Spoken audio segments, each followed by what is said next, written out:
ਵਾਹਿਗੁਰੂ ਜੀ ਕਾ ਖਾਲਸਾ ਵਾਹਿਗੁਰੂ ਜੀ ਕੀ ਫਤਿਹ। ਖੁਸ਼ ਗੁਰਬਾਣੀ ਵਿੱਚ ਆਪ ਸਭ ਦਾ ਸਵਾਗਤ ਹੈ ਜੀ। ਸਭ ਨੂੰ ਜੀ ਆਇਆਂ ਜੀ।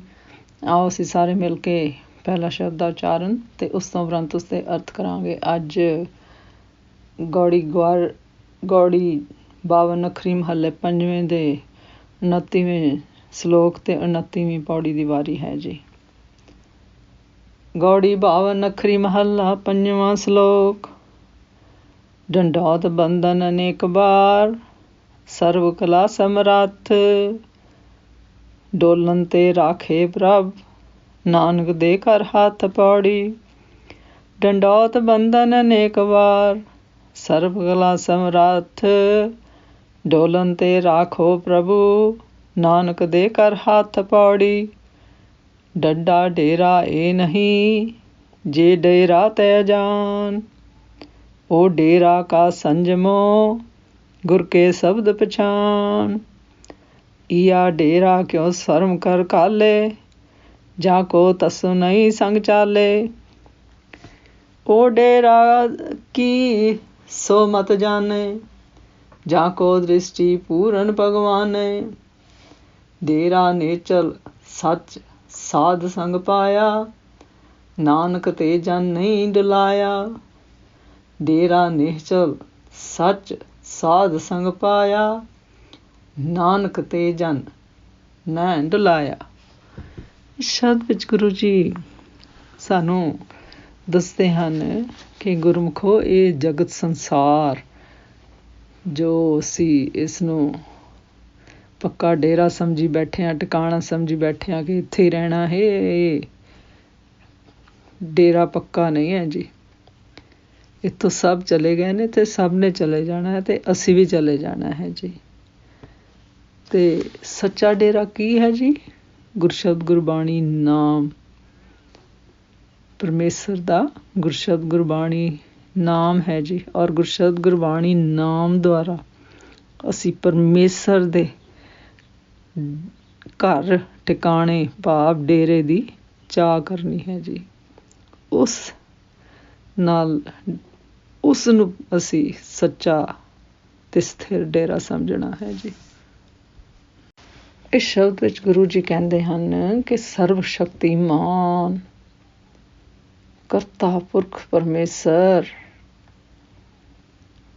ਮੈਂ ਤੁਹਾਨੂੰ ਅਨੇਕ ਵਾਰ ਡੰਡੌਤ ਬੰਦਨਾ ਭਾਵ ਪ੍ਰਣਾਮ ਨਮਸਕਾਰ ਕਰਦਾ ਹਾਂ ਜੀ। ਫਿਰ ਗੁਰੂ ਜੀ ਕਹਿੰਦੇ ਹਨ ਕਿ ਮੈਨੂੰ ਹੀ ਪਰਮੇਸ਼ਰ, ਤੁਸੀਂ ਆਪਣੇ ਗੁਰਸ਼ਬਦ ਗੁਰਬਾਣੀ ਨਾਮ ਅਤੇ ਸਾਧ ਸੰਗਤ ਨਾਲ ਜੁੜਨ ਦਾ ਬਲ ਅਤੇ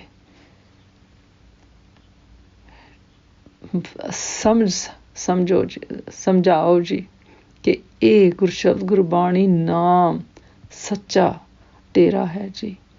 ਫਿਰ ਗੁਰੂ ਜੀ ਕਹਿੰਦੇ ਹਨ, ਗੁਰਸ਼ਬਦ ਗੁਰਬਾਣੀ ਨਾਮ ਅਤੇ ਸਾਧ ਸੰਗਤ ਨਾਲ ਜੁੜਨ ਦੇ ਕਾਰਨ ਹੇ ਪਰਮੇਸ਼ਰ, ਤੁਸੀਂ ਆਪਣਾ ਹੱਥ ਦੇ ਕੇ ਸਾਨੂੰ ਡੋਲਣ ਤੋਂ ਬਚਾ ਲਵੋ ਜੀ। ਫਿਰ ਗੁਰੂ ਜੀ ਕਹਿੰਦੇ ਹਨ, ਡੱਡੇ ਅੱਖਰ ਅਨੁਸਾਰ, ਹੇ ਮਨੁੱਖ, ਇਹ ਸੰਸਾਰ ਜਗਤ ਤੇਰਾ ਡੇਰਾ ਭਾਵ ਠਿਕਾਣਾ ਨਹੀਂ ਹੈ ਜੀ। ਫਿਰ ਗੁਰੂ ਜੀ ਕਹਿੰਦੇ ਹਨ, ਜਿੱਥੇ ਤੇਰਾ ਅਸਲੀ ਡੇਰਾ ਠਿਕਾਣਾ ਹੈ ਜੀ, ਉਸ ਨੂੰ ਗੁਰਸ਼ਬਦ ਗੁਰਬਾਣੀ ਨਾਮ ਦੁਆਰਾ ਸਮਝਣਾ ਹੈ ਜੀ। ਫਿਰ ਗੁਰੂ ਜੀ ਕਹਿੰਦੇ ਹਨ, ਉਹ ਡੇਰਾ ਭਾਵ ਟਿਕਾਣਾ ਹੀ ਤੁਹਾਡੇ ਜੀਵਨ ਜੁਗਤ ਨੂੰ ਗੁਰੂ ਰੂਪ ਗੁਰਸ਼ਬਦ ਗੁਰਬਾਣੀ ਨਾਮ ਰਾਹੀਂ ਪਛਾਣੋ ਜੀ। ਫਿਰ ਗੁਰੂ ਜੀ ਕਹਿੰਦੇ ਹਨ, ਇਸ ਦੁਨਿਆਵੀ ਡੇਰੇ ਭਾਵ ਠਿਕਾਣੇ ਲਈ ਮਿਹਨਤ ਨਾਲ ਜੋ ਤੂੰ ਘਾਲਣਾ ਘਾਲਦਾ ਹੈ ਜੀ। ਫਿਰ ਗੁਰੂ ਜੀ ਕਹਿੰਦੇ ਹਨ, ਉਸ ਦਾ ਰੱਤਾ ਭਰ ਵੀ ਇੱਕ ਚੀਜ਼ ਵੀ ਤੇਰੇ ਨਾਲ ਨਹੀਂ ਜਾਣੀ ਜੀ। ਫਿਰ ਗੁਰੂ ਜੀ ਕਹਿੰਦੇ ਹਨ ਉਸ ਵਾਸਤਵਿਕ ਭਾਵ ਸੱਚਾ ਡੇਰਾ ਠਿਕਾਣਾ ਦੀ ਸਥਿਤੀ ਅਥਵਾ ਮਰਿਆਦਾ ਉਹੀ ਗੁਰਮੁਖ ਸਮਝਦੇ ਹਨ ਜੀ। ਫਿਰ ਗੁਰੂ ਜੀ ਕਹਿੰਦੇ ਹਨ ਜਿਨ੍ਹਾਂ ਉੱਤੇ ਜਿਹੜੇ ਗੁਰਮੁਖ ਗੁਰਸ਼ਬਦ ਗੁਰਬਾਣੀ ਨਾਮ ਅਤੇ ਸਾਧ ਸੰਗਤ ਦੁਆਰਾ ਪਰਮੇਸ਼ਰ ਨਾਲ ਜੁੜਦੇ ਹਨ ਜੀ, ਅਤੇ ਜਿਨ੍ਹਾਂ ਉੱਤੇ ਪੂਰਨ ਪਰਮੇਸ਼ਰ ਦੀ ਮਿਹਰ ਕਿਰਪਾ ਦ੍ਰਿਸ਼ਟੀ ਹੁੰਦੀ ਹੈ ਜੀ। ਫਿਰ ਗੁਰੂ ਜੀ ਕਹਿੰਦੇ ਹਨ ਕਿ ਜਿਨ੍ਹਾਂ ਗੁਰਮੁਖਾਂ ਨੇ ਗੁਰਸ਼ਬਦ ਗੁਰਬਾਣੀ ਨਾਮ ਦੁਆਰਾ ਅਤੇ ਸਾਧ ਸੰਗਤ ਦੁਆਰਾ ਤੁਹਾਡਾ ਸੱਚਾ ਡੇਰਾ ਉਸ ਨੂੰ ਪਹਿਚਾਣ ਲਿਆ ਹੈ ਜੀ, ਉਹ ਟਿਕਾਣਾ ਸਮਝ ਲਿਆ ਹੈ ਜੀ। ਫਿਰ ਗੁਰੂ ਜੀ ਕਹਿੰਦੇ ਹਨ ਉਹ ਬਾਹਰ ਦੇ ਮਾਇਆਵੀ ਵਿਕਾਰਾਂ ਤੇ ਉਹ ਗੁਰਮੁਖ ਫਿਰ ਕਦੀ ਡੋਲਦੇ ਨਹੀਂ ਜੀ। ਕਿਉਂ? ਕਿਉਂਕਿ ਉਹਨਾਂ ਨੂੰ ਗੁਰਸ਼ਬਦ ਗੁਰਬਾਣੀ ਨਾਮ ਅਤੇ ਸਾਧ ਸੰਗਤ ਵਿੱਚ ਪ੍ਰਾਪਤ ਹੋਇਆ ਸੱਚਾ ਡੇਰਾ ਉਸ ਦੀ ਸਮਝ ਆ ਜਾਂਦੀ ਹੈ ਜੀ। ਇਸ ਸ਼ਬਦ ਦਾ ਸਾਰ ਇਸ ਤਰ੍ਹਾਂ ਕਰੀਏ ਜੀ। ਇਸ ਸ਼ਬਦ ਵਿੱਚ ਗੁਰੂ ਜੀ ਦੱਸਦੇ ਹਨ ਕਿ ਗੁਰਮੁਖੋ ਜੋ ਇਸ ਸਾਰੀ ਸ੍ਰਿਸ਼ਟੀ ਨੂੰ ਸਾਜਣ ਵਾਲਾ ਹੈ ਜੀ, ਉਹ ਸਰਬ ਸ਼ਕਤੀਮਾਨ ਸਿਰਜਣਹਾਰ ਕਰਤਾ ਪੁਰਖ ਹੈ ਜੀ।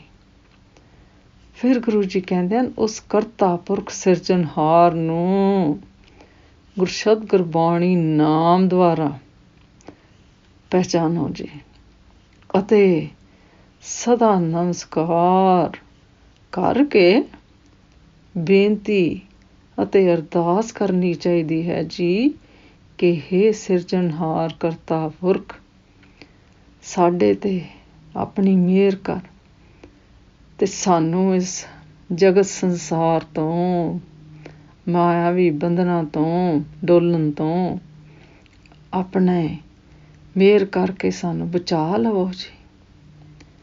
ਭਾਵ ਮਾਇਆਵੀ ਵਿਕਾਰਾਂ ਤੋਂ ਸਾਨੂੰ ਬਾਹਰ ਕੱਢ ਦਿਓ ਜੀ। ਇਸ ਸ਼ਬਦ ਵਿੱਚ ਗੁਰੂ ਜੀ ਨੇ ਸਾਨੂੰ ਇਹ ਗੱਲ ਦ੍ਰਿੜ ਕਰਵਾਈ ਹੈ ਜੀ ਕਿ ਇਹ ਜਗਤ ਸੰਸਾਰ ਸਦਾ ਰਹਿਣ ਵਾਲਾ ਡੇਰਾ ਠਿਕਾਣਾ ਮੁਕਾਮ ਨਹੀਂ ਹੈ ਜੀ। ਫਿਰ ਗੁਰੂ ਜੀ ਕਹਿੰਦੇ ਸਦਾ ਸਥਿਰ ਰਹਿਣ ਵਾਲਾ ਡੇਰਾ ਭਾਵ ਮੁਕਾਮ ਪਰਮੇਸ਼ਰ ਦੀ ਸੱਚੀ ਦਰਗਾਹ ਹੈ ਜੀ। ਫਿਰ ਗੁਰੂ ਜੀ ਕਹਿੰਦੇ ਹਨ ਕਿ ਇਸ ਜਗਤ ਸੰਸਾਰ ਦੀ ਮਰਿਆਦਾ ਨੂੰ ਇੰਤਨੀ ਮਿਹਨਤ ਨਾਲ ਸਿੱਖਦੇ ਹੈ ਜੀ ਕਿ ਜਿਸ ਤਰ੍ਹਾਂ ਗੁਰਮੁਖਾਂ ਨੇ ਮਨੁੱਖਾਂ ਨੇ ਇੱਥੇ ਸਦਾ ਲਈ ਰਹਿਣਾ ਹੁੰਦਾ ਹੈ ਜੀ। ਫਿਰ ਗੁਰੂ ਜੀ ਕਹਿੰਦੇ ਹਨ ਭਾਵ ਤੁਹਾਡਾ ਸੱਚਾ ਡੇਰਾ ਇਹ ਨਹੀਂ ਹੈ ਜੀ।